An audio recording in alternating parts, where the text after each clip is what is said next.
ରାମପୁର ଗାଁର ସକାଳ ସବୁଦିନ ପରି ଶାନ୍ତ ଥିଲା। କ୍ଷେତରେ ହାଲୁକା କୁହୁଡ଼ି ଖେଳି ଯାଇଥିଲା, ପକ୍ଷୀମାନଙ୍କର ରାବ ଶୁଭୁଥିଲା, ଆଉ ଦୂରରୁ ମନ୍ଦିରର ଘଣ୍ଟି ଶବ୍ଦ ଆସୁଥିଲା। କିନ୍ତୁ ସେଦିନ ଚୌଧୁରୀ ପରିବାରର ଅଗଣାରେ ଏକ ଅଜବ ଅସ୍ଥିରତା ଥିଲା। ସେହି ଘରେ ରହୁଥିଲେ ସାବିତ୍ରୀ ଦେବୀ, ତାଙ୍କର ଦୁଇ ପୁଅ, ବଡ଼ ପୁଅ ରଘୁବୀର ଆଉ ସାନ ପୁଅ ମୋହନ। ଦୁହିଁଙ୍କର ବାହାଘର ହୋଇସାରିଥିଲା। ରଘୁବୀରର ସ୍ତ୍ରୀ ଥିଲେ କମଳା ଆଉ ମୋହନର ସ୍ତ୍ରୀ ଥିଲେ ପୂଜା। କେବେ ଏହି ପରିବାର ପୂରା ଗାଁରେ ପ୍ରେମ ଆଉ ଏକତା ପାଇଁ ଜଣାଶୁଣା ଥିଲା। କିନ୍ତୁ ବାପାଙ୍କ ମୃତ୍ୟୁ ପରେ ସବୁକିଛି ବଦଳିଗଲା। ସେମାନଙ୍କ ପାଖରେ 20 ବିଘା ଚାଷ ଜମି ଥିଲା। ବାପା ଥିବା ପର୍ଯ୍ୟନ୍ତ କେହି ବଣ୍ଟା କଥା ଉଠାଇ ନଥିଲେ। କିନ୍ତୁ ଏବେ ରଘୁବୀର ମନରେ ଧୀରେ ଧୀରେ ଲୋଭ ବଢ଼ିବାକୁ ଲାଗିଲା। ଗୋଟେ ସନ୍ଧ୍ୟାରେ ରଘୁବୀର କ୍ଷେତରୁ ଘରକୁ ଫେରିଲା। ତା ମୁହଁରେ ଚିନ୍ତା ଥିଲା। କ'ଣ ହେଲା? କମଳା ପଚାରିଲେ। ରଘୁବୀର ଧୀରେ କହିଲା, ଯଦି ଜମି ସମାନ ଭାଗ ହେବ ତେବେ ଆମ ଭାଗ କମ୍ ପଡ଼ିବ। ମୋହନ ବି ଏବେ ଅଲଗା ଚାଷ କରିବାକୁ ଚାହୁଁଛି। କମଳାର ଆଖିରେ ଚାଲାକି ଚମକିଲା। ତେବେ ଏମିତି କିଛି କର ଯେମିତି ସାରା ଜମି ତୁମ ନାଁରେ ହୋଇଯିବ।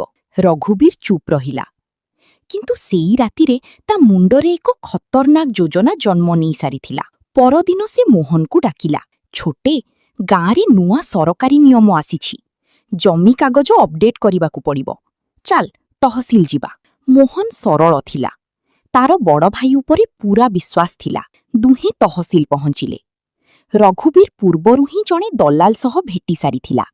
ସେ କିଛି ନକଲି କାଗଜ ପ୍ରସ୍ତୁତ କରିଥିଲା। ମୋହନ ନ ପଢ଼ି କାଗଜରେ ଟିପ ଦେଇଦେଲା। ସେ ଜାଣିନଥିଲା ଯେ ସେ ନିଜର ଅଧା ଜମି ବଡ଼ ଭାଇ ନାଁରେ କରିଦେଇଛି। କିଛି ଦିନ ପରେ ଗାଁର ପଟବାରୀ ମୋହନକୁ କହିଲା, ଏବେ ତ ଅଧାରୁ ଅଧିକ ଜମି ରଘୁବୀର ନାଁରେ ହୋଇଗଲା। ମୋହନ ପାଦ ତଳୁ ମାଟି ଖସିଗଲା। ଏ କେମିତି ହୋଇପାରେ? ସେ କମ୍ପି କମ୍ପି ପଚାରିଲା। ପଟୁଆରୀ କହିଲା, ତୁମର ଦସ୍ତଖତ ଅଛି କାଗଜରେ। ମୋହନ ରାଗରେ ଘରକୁ ଆସିଲା। ଭାଇ, ତୁମେ ମୋ ସହ ଧୋକା କଲ? ରଘୁବୀର ଶାନ୍ତ ହୋଇ କହିଲା, କି ଧୋକା? ସବୁ କାନୁନ ଅନୁସାରେ ହୋଇଛି। ମୋହନ ଚିତ୍କାର କରି ଉଠିଲା, ମୁଁ ତୁମ ଉପରେ ବିଶ୍ୱାସ କରିଥିଲି। ସାବିତ୍ରୀ ଦେବୀ କାନ୍ଦିବାକୁ ଲାଗିଲେ। ପୁଅ, ଭାଇ ଭାଇ ଭିତରେ ଝଗଡ଼ା କରନା। କିନ୍ତୁ ଏବେ ବହୁତ ଡେରି ହୋଇସାରିଥିଲା। ଘରର ପରିବେଶ ବିଷାକ୍ତ ହୋଇଗଲା। କମଳା ପ୍ରତିଦିନ ପୂଜାକୁ ଟାହି ଦେଉଥିଲା। ଏବେ ଏ ଘରେ ତୁମର କ'ଣ ଅଧିକାର? ପୂଜା ବି ଚୁପ୍ ରହିବା ଝିଅ ନଥିଲା। ଅଧିକାର ଛଡ଼ାଇ ନେଲେ କେହି ବଡ଼ ହୁଏ ନା। ଧୀରେ ଧୀରେ ଦୁଇ ଭାଇ ଅଲଗା ରୋଷେଇ କରିବାକୁ ଲାଗିଲେ। ଗାଁ ଲୋକେ ବି କଥା ହେବାକୁ ଲାଗିଲେ। ଦେଖ, ଜମି ଭାଇଙ୍କୁ ଶତ୍ରୁ ବନାଇଦେଲା। ଗୋଟେ ରାତିରେ ମୋହନ ନିଜ କ୍ଷେତ ପାଖରେ ବସିଥିଲା। ତା ଆଖିରେ ଲୁହ ଥିଲା। ସେତିକିବେଳେ ଗାଁର ବୁଢ଼ା ହରିରାମ କାକା ତା ପାଖକୁ ଆସିଲେ। ପୁଅ, ତୁମ ବାପା ମରିବା ଆଗରୁ ମୋତେ ଗୋଟେ ରହସ୍ୟ କହିଥିଲେ। ମୋହନ ଚମକିଗଲା। କି ରହସ୍ୟ? ହରିରାମ କାକା ଧୀରେ କହିଲେ, ତୁମ ବାପା ଅସଲି ଜମି କାଗଜ କେଉଁଠି ଲୁଚେଇ ରଖିଥିଲେ। ସେ କହିଥିଲେ, ଯଦି କେବେ ଭାଇମାନଙ୍କ ଭିତରେ ଲୋଭ ଆସେ ତେବେ ଏଇ କାଗଜ ସତ ସାମ୍ନାକୁ ଆଣିବ। ମୋହନର ନିଶ୍ୱାସ ଜୋର ହୋଇଗଲା। କେଉଁଠି ଅଛି ସେ କାଗଜ?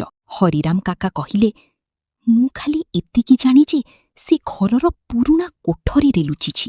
ସେଇ ରାତିରେ ମୋହନ ପୂଜାକୁ ସବୁ କହିଲା। ପୂଜା କହିଲା, ଆମକୁ ସେ କାଗଜ ଖୋଜିବାକୁ ପଡ଼ିବ। ଅନ୍ୟପଟେ ରଘୁବୀର ବି ଡରିଗଲା। ତାକୁ ସନ୍ଦେହ ହେଲା ଯେ କେଉଁଠି ସତ ବାହାରକୁ ନ ଆସିଯାଉ। ରାତିର ଅନ୍ଧାରରେ ସେ ପୁରୁଣା କୋଠରୀକୁ ଗଲା। ହାତରେ ଲଣ୍ଠନ ଥିଲା। ସେ ଚୋରରେ ଜିନିଷ ଓଲଟପାଲଟ କରିବାକୁ ଲାଗିଲା। ସେତିକିବେଳେ ମୋହନ ବି ସେଠି ପହଞ୍ଚିଗଲା। ଦୁଇ ଭାଇର ଆଖି ମିଶିଗଲା। ତେବେ ତୁ ବି ଏଇଆ ଖୋଜୁଛୁ? ମୋହନ କହିଲା। ରଘୁବୀର ରାଗରେ କହିଲା, ଏସବୁ ମୋର ନା, ଏ ବାପାଙ୍କ ପରିଶ୍ରମ। ଦୁହିଁଙ୍କ ଭିତରେ ଠେଲାପେଲା ଆରମ୍ଭ ହେଲା। ହଠାତ୍ ପୁରୁଣା ଆଲମାରି ପଡ଼ିଗଲା। ଆଲମାରି ପଛରେ କାନ୍ଥରେ ଗୋଟେ ଛୋଟ କାଠ ବାକ୍ସ ଲୁଚିଥିଲା। ଦୁହିଁଙ୍କ ନିଶ୍ୱାସ ଅଟକିଗଲା। ମୋହନ କମ୍ପୁଥିବା ହାତରେ ବାକ୍ସ ଖୋଲିଲା। ସେଥିରେ ପୁରୁଣା କାଗଜ ଆଉ ଗୋଟେ ଚିଠି ଥିଲା।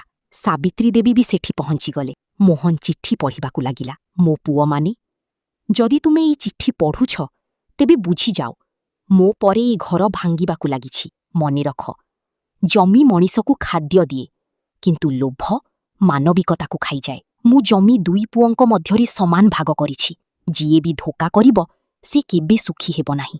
କୋଠରୀରେ ଶୂନ୍ୟତା ଖେଳିଗଲା। ମୋହନ ଆଖିରେ ଲୁହ ଥିଲା। ସାବିତ୍ରୀ ଦେବୀ କାନ୍ଦି କାନ୍ଦି କହିଲେ, ଦେଖିଲ, ତୁମ ବାପା କ'ଣ ଚାହୁଁଥିଲେ? ରଘୁବୀର ଚୁପ୍ ଠିଆ ହୋଇଥିଲା। ତା ମୁହଁରେ ଅନୁତାପ ସ୍ପଷ୍ଟ ଦେଖାଯାଉଥିଲା। କିନ୍ତୁ ସେତିକିବେଳେ କମଳା ସେଠି ଆସିଗଲା। ସେ ରାଗରେ ଚିଠି ଛଡ଼ାଇ ନେଲା। ଏସବୁ ମିଛ, ଆମେ ଏ ଜମି ଛାଡ଼ିବୁ ନା। କମଳା କାଗଜ ଜାଡ଼ିବାକୁ ଚେଷ୍ଟା କଲା। ମୋହନ ଜୋରରେ ଆଗକୁ ଆସିଲା। ଦୁହିଁଙ୍କ ଭିତରେ ଛିନାଛିନି ହେବାକୁ ଲାଗିଲା। ହଠାତ୍ ଲଣ୍ଠନ ତଳେ ପଡ଼ିଗଲା। ପୂରା କୋଠରୀ ନିଆଁରେ ଭରିଗଲା। ସାବିତ୍ରୀ ଦେବୀ ଚିତ୍କାର କଲେ, ବଞ୍ଚାଓ! ନିଆଁ ଜୋରରେ ବ୍ୟାପିବାକୁ ଲାଗିଲା। ମୋହନ ମାଙ୍କୁ ବାହାରକୁ ଆଣିଲା। କିନ୍ତୁ ରଘୁବୀର ଭିତରେ ଫସିଗଲା। କମଳା କାନ୍ଦିବାକୁ ଲାଗିଲା। ରଘୁବୀର! ମୋହନ କିଛି ସମୟ ଅଟକିଲା। ତା ସାମ୍ନାରେ ଦୁଇଟି ରାସ୍ତା ଥିଲା।